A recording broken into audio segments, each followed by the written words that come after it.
Blumhouse returns with another film based on the Universal monsters. Hopefully, this one ends up being good because behind the scenes drama and a little bit of test screenings tells me otherwise. Hey, what's up, you guys? It's me, Kid, the Overview, back again with another video. So, we have our first teaser for Lee Cronin's The Mummy, which let me just get into the whole Universal Monsters thing because I feel like the way the Universal Monsters has been done nowadays, I feel like, yeah, we had some opportunities to do better, but I feel like the way they deep dive into realism is a little bit of the thing that keeps them from really being monsters. So back in 2020, Lee Winnell started this whole thing with The Invisible Man, bringing in some of the aspects of science fiction into realism where, okay, instead of somebody drinking a potion and actually turning themselves invisible, this person actually made a invisible suit where in this case, okay, so this is going to make me blend into the environment so like that nobody can believe me when they see me. And in this case, I could actually mess with somebody and actually psychologically bother them in the case that everything they see is real or not real in the case that I could bother them, and the fact that nobody's going to believe me because who's really going to believe an invisible person?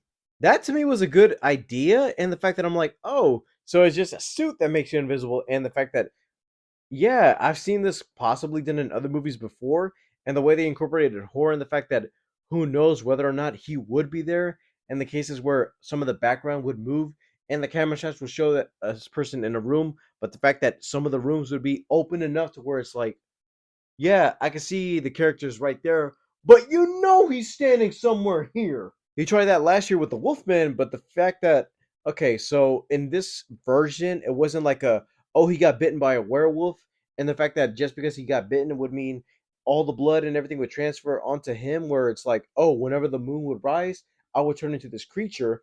But the fact that in this version specifically, they treated the wolf blood like a disease, where it seemed like he would have rabies, but the fact that in certain moments he would have like the wolf echolocation where he would be human, but the fact that in certain elements it would be like, oh, I'm turning into a wolf and I'm turning into a monster. I'm not in control. But you would see like a sonar vision change where you're seeing his wife come to him like, is everything all right? And everything would change in between. That was a good visual effect, but the fact that the Wolfman wasn't even a wolf himself, and the fact that everything turned into an infection like a virus, I thought, yeah, this isn't really the Wolfman. If you would have called this something else, I would have been okay with it, but the movie would still be bad either way. This time, Blumhouse is taking a shot with The Mummy, but also, weirdly enough, it's been announced that The Mummy 4 with Brendan Fraser is coming, and I don't even know if it's going to be a factor where behind the scenes, who knows if this title was going to be changed because it was either going to be called The Mummy or The Resurrection based on the plot, and also, weirdly enough, bad test screenings where I'm like, I've been to a couple test screenings, and weirdly enough, I haven't gotten one for this one. And some rumors that James Wan walked out of one of these screenings where I'm like, yeah, I'll let the trailer decide for itself or some footage because, yeah, you could hear rumors or just talk on the internet just to say, oh, this movie ain't good, and you were really expecting some garbage.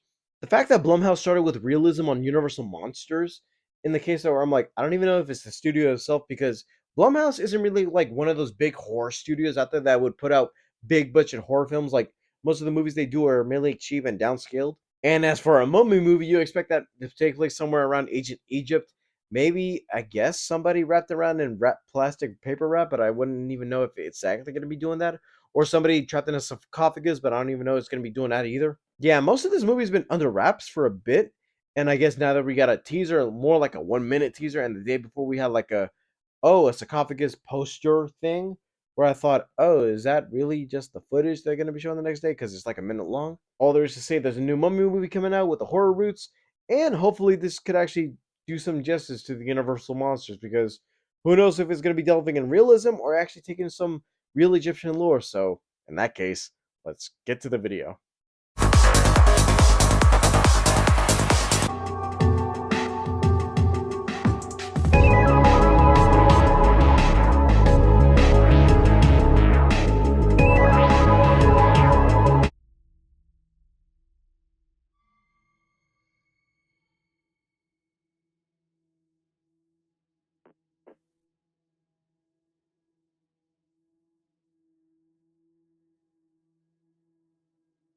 I wouldn't say that. I'd say Five Nights at Freddy's too.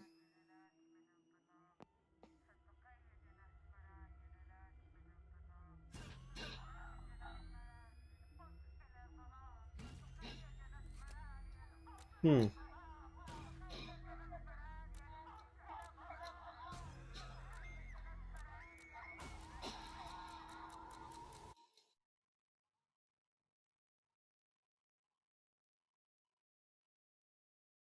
Hmm. Oh,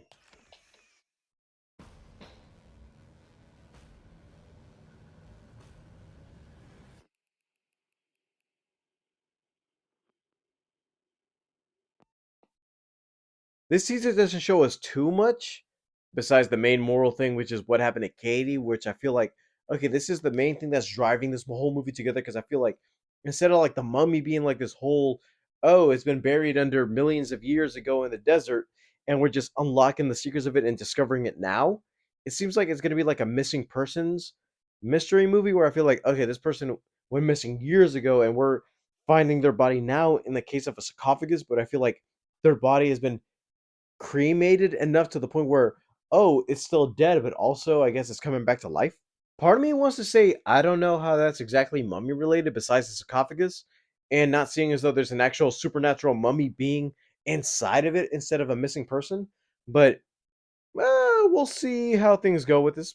I don't want to say I'm unfamiliar with the mummy and the fact that, yeah, we've brought this once before, and the fact that it was gonna start be the jumpstart of a new franchise of Universal monsters, even the Dark Universe wants to say. Like the Tom Cruise movie, I wouldn't even say it's bad. I'd say it has a lot of okay universe building in the case of, oh, it's supposed to be dealing with one monster, and the fact that right around Comic Con, around that time they announced, oh, this is going to be leading to a dark universe where we have all the other monster characters casted. We even had Dr. Jekyll and Mr. Hyde in that film, but the fact that, yeah, you could take them out of the movie, but it would still be like a, why is this even in here? Even though that character is technically kind of the Nick Fury in this film, but not really. Even artifacts to other characters like Dracula, the Loch Ness Monster, even the creature from the Black Lagoon, where I thought, oh, those are cool Easter eggs, but the fact that I'm like, why are they in a mummy movie where we're establishing this character, but also if these other monsters exist right now, how are they aware of each other and how do they know like it's confusing where the fact that they didn't really think about a shared universe not realizing okay let's incorporate everything into this first movie so like that can be the setup instead of doing all individual movies leading up to the big crossover movie and I guess that universe went to nothing because nothing happened right after. As for this, I wonder how things go because I do like the director because he did the last Evil Dead movie, and I thought, oh, Evil Dead Rise was good, but now he's doing another Mummy movie based on a thing that's not related to the Mummy, but the fact that it has Mummy elements, but not really exactly about the Mummy itself. Where I thought, yeah, it's gonna go back to horror, but if it's not really dealing with the facts of the ancient history of the Mummy, I'd say, yeah, this is another missing person mystery movie, and the fact that he did kind of want to rename this to The Resurrection said, yeah, this is not going to be associated whatsoever, but they stuck to their roots and called it The Mummy. So hopefully this movie ends up being good, and at least this movie doesn't take its way to be realistic enough. As for characters like this, I feel like the lore doesn't need to be made for realistic aspects because I feel like there are supernatural elements with this film. There's an Egyptian goddess out there who really fucked up, was buried in a sarcophagus, and the point that they came back years later to really cause havoc, that tells me, yeah, it's supernatural. And if you were to remake this and actually do it in modern times with no supernatural elements whatsoever, I would have said, yeah, just call this something else because this would have just been another modern day slasher. All right, guys, thank you guys for watching. Don't forget to leave a like and subscribe.